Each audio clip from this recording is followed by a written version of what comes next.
Hello दोस्तों advance learning classes में आपका बहुत बहुत हार्दिक स्वागत है। आज की इस वीडियो में हम लोग देखेंगे पावर केबल की कंस्ट्रक्शन किस प्रकार से होती है। अगर आप केबल के बारे में बहुत ही अच्छे से और विस्तार से वीडियो चाहते हैं, यानी कि कोर क्या होती है, मेटेलिक शीट क्या होती है, सर्विंग क्या होती है, बडिंग क्या होती है, तो ये सारा का सारा मैंने पिछला वीडियो अपलोड कर दिया है, उसमें आप अच्छे से जाके देख सकते हैं। तो दोस्तों ये जो टॉपिक है मैं आपको बता दूं, ये पावर सिस्टम में टीडीपी के अंतर्गत है, जो कि specially polytechnic fourth semester students के लिए। लेकिन अगर हाँ आप नॉलेज चाहते हैं कि केबल्स क्या होती है, उसकी कंस्ट्रक्शन किस प्रकार से होती है, पावर केबल क्या होती है, तो प्लीज़ इस वीडियो को पूरा देखिए, आपको सारा कुछ समझ में आ जाएगा। ठीक है दोस्तों।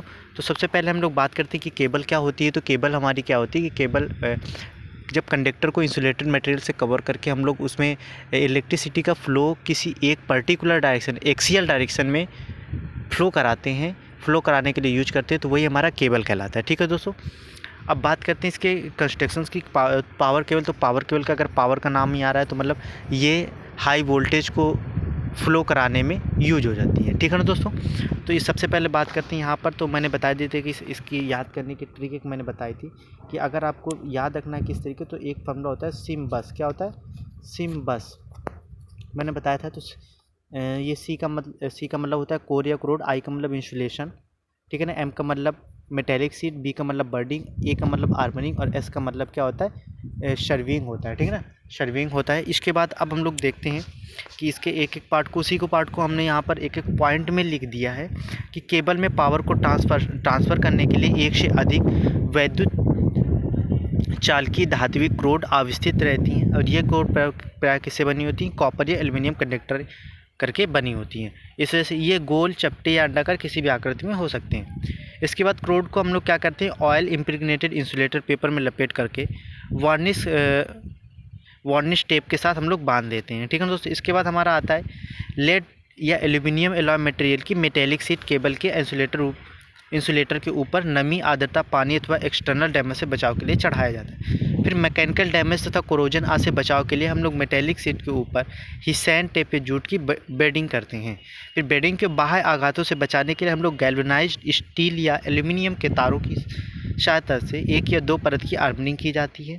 फिर आर्मरिंग के संपूर्ण अवयवों की सुरक्षा तथा संगठित करने के लिए हम लोग मिक्स्ड रबर की मोटी या मजबूत टिकाऊ परत चढ़ाई जाती है, जिसे हम लोग सर्विंग कहते हैं। ठीक है ना दोस्तों। इस तरीके से मैंने बता दिया कि ये क्या होता है। वैसे मैंने पिछले वाले वीडियो में भी बहुत अच्छे से बता दिया है। मैंने यहाँ पर ये सारे पॉइंट बहुत ही आपको जल्दी जल्दी बता दी। देखिए, जैसे इस वीडियो में आपको ये आप जो पिक्चर देख रहे हैं ना, तो ये वाला जो पार्ट है ये आपका क्या है? कोर या क्रोड होता है। इसके ऊपर जो इंसुलेशन चढ़ा होता है, ये जो इंसुलेशन चढ़ा होता है उसको इंसुलेशन बोलते हैं, यानी कि। इसके बाद आप ये वाला देख रहे हैं, ये हमारा मेटेलिक सीट होता है। क्या होता है? मेटेलिक सीट होता है। इसके बाद फिर क्या रहा होता है? और हमारा बडिंग होता है, जो हिसैनियत। फिर उसके बाद बडिंग के बाद क्या होता है? आर्मरिंग होती है। ठीक है ना। आर्मरिंग किसी स्टील वगैरह वायर से की जाती है। उसके बाद फिर हमारा एस क्या होता है? ये शर्विंग होती है। ठीक है दोस्तों। इस तरीके से ये आपके 6 पार्ट्स होते हैं, याद रखना आप। टोटल केबल में 6 पार्ट्स होते हैं। सो दोस्तों, अब इसके बाद मैं और मोस्ट इंपॉर्टेंट ये पॉइंट बताने जा रहा हूँ कि अगर हमारी केबल जब टूट जाए तब हम क्या करेंगे, उसको किस तरीके से जोड़ेंगे और इसमें कौन कौन सी कंडीशन हमें रखनी पड़ेंगी।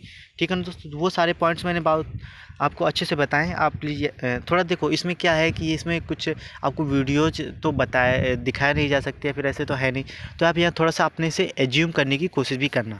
ठीक है दोस्तों। और वैसे मोस्टली मैं आपके सेमेस्टर एग्जाम्स की तैयारी करवा रहा हूँ और बेसिक आपका क्लियर कराने की पूरी कोशिश कर रहा हूँ। तो सबसे पहले हम केबल जोड़ने की निम्न दशा कैसी होनी चाहिए। तो सबसे पहले क्या होना चाहिए कि जब हम लोग केबल जोड़ें तो जहाँ पर कॉन्टैक्ट पॉइंट हो, ठीक है दोस्तों, जहाँ पर कॉन्टैक्ट पॉइंट हो तो वहाँ पर क्या हो? सबसे पहले तो वहाँ पर लो रेजिस्टेंस होना चाहिए। इसके बाद चालक जोड़ों तथा भूमिगत जोड़ों के मध्य हमारी पर्याप्त इंसुलेशन हो, यानी कि केबल और जो हमारी ये बाहर का, इसकी भी इंसुलेशन पर्याप्त। लेथ सीट या आर्मरिंग के मध्य हमारी लो कंडक्टिविटी होनी चाहिए।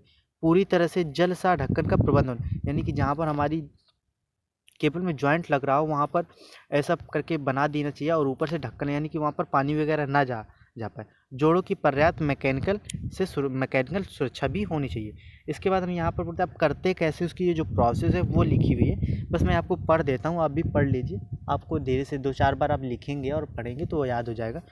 सबसे पहले हम लोग क्या करते हैं कि चालक को जोड़ने के लिए प्राय विशेष रूप से तैयार किए गए टिन या कॉपर के स्लीव्स में क्रोड के सिरों को रखकर संधि बनाई जाती है। ठीक है ना दोस्तों। अरे सिंपल सा मतलब होता है, जैसे आप नॉर्मल तार हो तो वहीं से आप थोड़ा सा जिम करें, सबसे पहले हम लोग क्या करते हैं, उसका कोर या क्रोड निकालते हैं, उसको फिर हम लोग क्या करते हैं, उसकी संधि बनाते हैं, यानी कि जहाँ से टूटा उसको तार को जोड़ते, फिर क्रोड के ऊपर क्या करते हैं हम लोग, इम्प्रेग्नेटेड पेपर की स्लीव चढ़ा, स्लीव का मतलब वही है, पट्टी टाइप की चढ़ा देते हैं, ये फिर ये विद्युत रोधी हो जाते हैं। अब ऊपर सिंपल सा भाई कंडक्टर को आपने क्या कर दिया, सिंपल से आपने ये क्या किया कि जैसे अगर आपका तार है, अब यहाँ से आपने जोड़ बना दिया, जोड़ बनाने के ऊपर आपने ये तार लपेट दी, पेपर लपेट दिया, तो अब ये क्या हो गया, इंसुलेटेड हो गया कि नहीं हो गया ऊपर से। इसके बाद स्लीव में जो कि इकट्ठे कोसों पर रगड़ करके चलाई जाती है और बंद कर दिया जाता है, और अंत में क्या करते हैं, जॉइंट को कंपाउंड भरकर सील कर दी जाती है, और लो वोल्टेज वाले केबल्स को छोड़कर अन्य सभी केबल्स के लिए आवश्यक विधि है, और मैकेनिकल दृष्टि से सीसा स्लीव विद को ढलवे लोहे से मैकेनिकल प्रोटेक्शन प्रदान की जाती है। इस तरीके से आप देख रहे हैं कि इस तरीके से हम नॉर्मल क्या करते हैं, जब हमें जॉइंट लगाना होता है तो इस तरीके से ये प्रोसेस होती है, वो नॉर्मल प्रोसेस होती है। आप 2-4 बार पढ़ेंगे। सिंपल से क्या करते हैं, सबसे पहले हम लोग वैसे क्रोड को निकालते हैं, उसको अच्छे से तैयार करते हैं, उसके बाद हम लोग उसको अच्छे से जो जॉइंट लगा के उसके ऊपर इम्प्रेग्नेटेड पेपर चढ़ा देते हैं, और उसके बाद फिर हम लोग उसको स्लीव या कंपाउंड में डाल करके उसके ऊपर इंसुलेटर मटेरियल डाल देते हैं, उसको गड्ढे में जो आप जहाँ पर बनाए होंगे वहाँ पर बंद कर देते हैं। इस तरीके से सो दोस्तों मैंने अपनी तरफ से पूरा समझाने की कोशिश की है। अगर आपको कहीं भी कोई प्रॉब्लम हो तो प्लीज़ आप कमेंट करके बता दीजिए। ठीक है दोस्तों। और यहाँ पर पॉलीटेक्निक के 4th सेमेस्टर या 6th सेमेस्टर हो आपका या फिर 2nd सेमेस्टर हो, सभी के यहाँ पर वीडियोज़ या क्लासेस आपको दी जाएंगी। सो प्लीज़ हमें सपोर्ट कीजिए चैनल को सब्सक्राइब करके, ताकि हम आपको ज़्यादा से ज़्यादा जल्दी से जल्दी और ज़्यादा से ज़्यादा लाइव क्लासेस आपको प्रोवाइड करा सकें। सो थैंक यू दोस्तों।